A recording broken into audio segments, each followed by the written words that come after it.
నమస్తే. శ్రీ గురుభ్యో నమః. శ్రీమాత్రే నమః.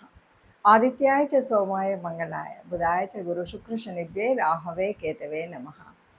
జపాకుసుమ సంకాశం కాశ్యపేయం మహాధృతిం తమోరం సర్వపాపగ్నం ప్రణతోస్మి దివాకరం. ఇప్పుడు రెండవ పక్షం సెప్టెంబర్ 2024 రెండవ పక్షం 16 నుండి 30 వరకు ఉన్నటువంటి గ్రహస్థితిని చూద్దాం.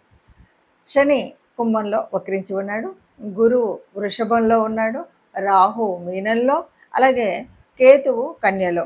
ఇక శుక్రుడు 19 వరకు అంటే 19 వరకు ఇందులో ఉంటాడు. తదుపరి మరి తులాలోకి వెళ్ళిపోతాడు. ఆ తర్వాత బుధుడు సింహంలో ఉన్నాడు. ఇక్కడ బుధుడు కూడా 23 వరకు ఉండి తదుపరి కన్యలోకి వెళ్ళడం అనేది కనిపిస్తుంది.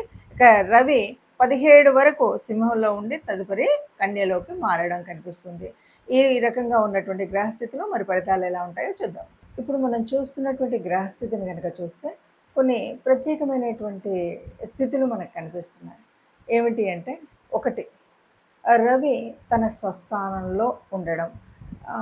మనం ఏదైనా సరే కొన్ని గ్రహాలు కొన్నిసార్లు తమ స్వస్థానంలో ఉండి ఇచ్చేప్పుడు కొన్ని ఫలితాలు చాలా శుభ అశుభ డిపెండ్స్ అపాన్ మన యొక్క జాతకాన్ని బట్టి ఉంటాయి. అయితే రవి తన స్వస్థానంలో ఎక్కడి వరకు, ఈ నెల 10 అంటే సెప్టెంబర్ 17 వరకు ఉంటున్నాడు కదా. ఈ కాలంలో ఎవరికైనా సరే ముఖ్యంగా అంటే బాగా అనారోగ్యంగా ఉన్నారు, లేకపోతే చాలా ఊబకాయంలో ఉన్నారు, ఇలాంటి వాళ్ళు ఎవరైనా ఉంటారు కదా, వాళ్ళు తమ శరీరం కోసం, తమ ఆరోగ్యం కోసం ఏదైనా ప్రత్యేకించి వాళ్ళు చేసేటువంటి నియమాలు కానీ, వారు పాటించేటువంటి ఆహార నియమాలు ఇవన్నీ ఏవైతే ఉన్నాయో ఇవి 100% సక్సెస్ అవ్వడానికి ఒక పునాదిగా ఉంటాయి. అంటే రవి తన స్వస్థానంలో ఉన్నప్పుడు మనం మన ఆరోగ్య విషయంలో ఎప్పుడో దీర్ఘకాలిక రోగాలు ఏవైనా ఉన్నప్పుడు వాటిని తగ్గించుకోవడం కోసం చేసేటువంటి ప్రయత్నాలు ఏవైతే ఉన్నాయో అవి పూర్తిగా సఫలీకృతం అయ్యేటువంటి పరిస్థితి ఉంది. అంటే ఈ 17వ తారీఖు వరకు ఏ రాశి వారైనా, ద్వాదశ రాశుల్లో ఎవరైనా సరే ఆరోగ్య పరిస్థితి మెరుగుపరుచుకోవడం కోసం చేసుకోవాల్సినటువంటిది ఏదైనా, అంటే మనం ఒక జిమ్ సెంటర్లో జాయిన్ అవుతామా, వాకింగ్ చేస్తామా, లేకపోతే ఆరోగ్య నియమాలు పాటిస్తామా, నేచర్ క్యూర్లో జాయిన్ అవుతాం, మన ఇష్టం. కానీ ఈ అనారోగ్యం నుండి ఆరోగ్యంలోకి రావడానికి ఒక పునాది అయితే ఉండేటువంటి పరిస్థితి, చక్కటి అవకాశం అనమాట. అందుకని దీన్ని అందరూ వినియోగించుకోవడానికి మంచి సానుకూల పరిస్థితి.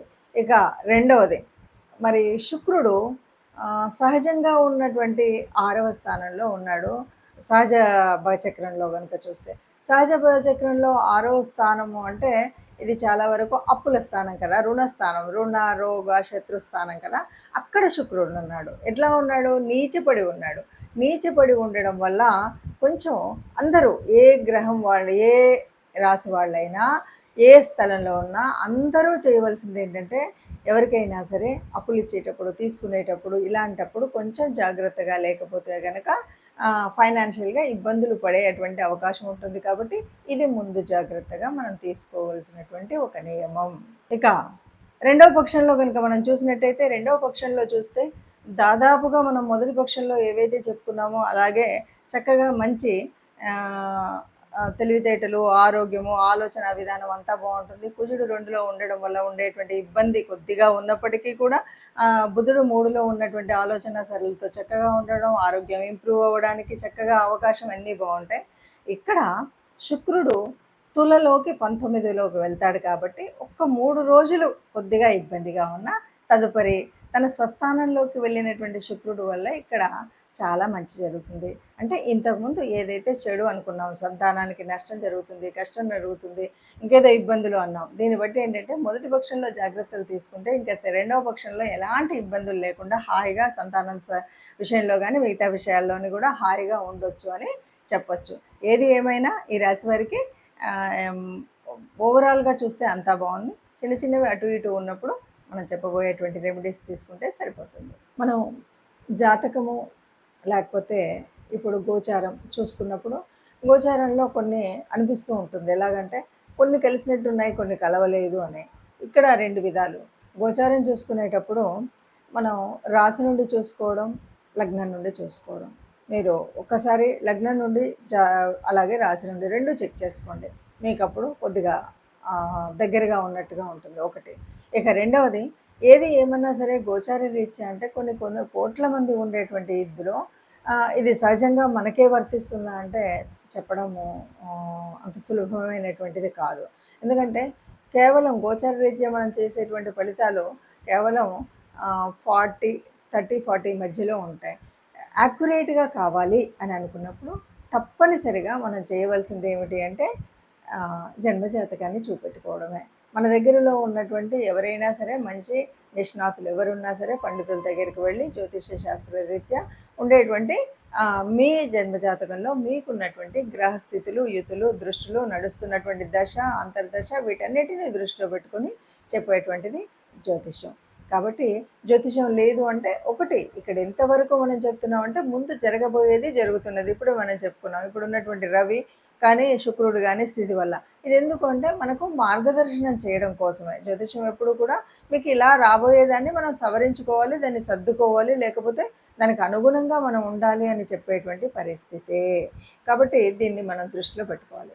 ఇక రెమెడీస్ ఏదైనా సరే, రెమెడీస్ అంటే మనకు ప్రతిసారి మారుతున్నటువంటి వాటిలలో ముఖ్యంగా ఇప్పుడు ఉన్నటువంటి స్థితిలో అంటే నీచపడినటువంటి శుక్రుడు ఉండడం ఒకటి, తదుపరి రవి మంచి స్థానంలో ఉన్నాడు. కానీ మీ గ్రహాల్లో మీకు మీ జాతకంలో ఉన్నటువంటి వాటిని బట్టి కూడా మనం చేసుకోవాల్సింది ఏంటంటే ముఖ్యంగా శ్రావణ మాసం అనగానే శ్రావణ మాసంలో లక్ష్మీదేవి ప్రార్థన ఎక్కువగా ఉంటుంది. ఎటు చూసినా శ్రావణం దాటగానే మనకు వచ్చేటువంటిది సెప్టెంబర్లో ఏమవుతుంది, శ్రావణం చివరి నుండి వచ్చేసరికి మనకి భాద్రపదం వస్తుంది. భాద్రపదంలో మనం విఘ్నేశ్వరుడిని తలుస్తాం. కాబట్టి ఇక్కడ మనం ఒక పని చేయాల్సింది ఏంటంటే విఘ్నేశ్వరు ఏ పని చేద్దాం అనుకున్నా విఘ్నేశ్వరుడిని తలవకుండా మీరు ఏ పని చేయొద్దు. మొదటిది విఘ్నేశ్వర ప్రార్థనతో మొదలు పెట్టడం అంటే విఘ్నేశ్వరుడిని తలుచుకొని మనసులోనైనా మనకు వస్తే శ్లోకం చదువుకుంటాను, లేకపోతే చేతులెత్తి 2 చేతులతో దండం పెట్టి స్వామి నువ్వే ఉన్నావయ్యా అని దండం పెట్టడమే. అలా దండం పెడుతూ మనం ముందుకు వెళ్ళడమే ఇది. ఇక రెండవది వీలైనంత వరకు గోశాలకు వెళ్ళడమా, గోగ్రాసం ఇవ్వడమా, ఇది మన గోసేవ చేయడమా, ఈ మూడిట్లలో ఏది మీకు వీలవుతే, ఏది సులభమవుతే, ఏది అనువుగా ఉంటే దాన్ని చేయొచ్చు. గోమాతకి గోగ్రాసం తినిపించడం, గోశాలకు వెళ్ళి ఆ గోమాతని ప్రార్థించడము, అలాగే సేవ చేయడం. గోశాలలో సేవ చేయడం అనేటువంటిదంత ఉత్తమమైంది ఇంకొకటి లేదు. ఈ మూడింట్లో మీకు ఏది వీలవుతే అది చేసినట్టయితే తప్పకుండా మనకు ఏదో చిన్నగా అటు ఇటుగా ఉన్నటువంటి ఆ చిన్నవి అంటే ఫైనాన్షియల్గా కానీ, మాట తీరులో కానీ, ఇంకేదైనా ఆరోగ్యరీత్యా కానీ ఉన్నటువంటి నష్టాలు కష్టాలు అన్నీ పోయి సుఖంగా ఉంటాము అని చెప్పచ్చు. నమస్తే.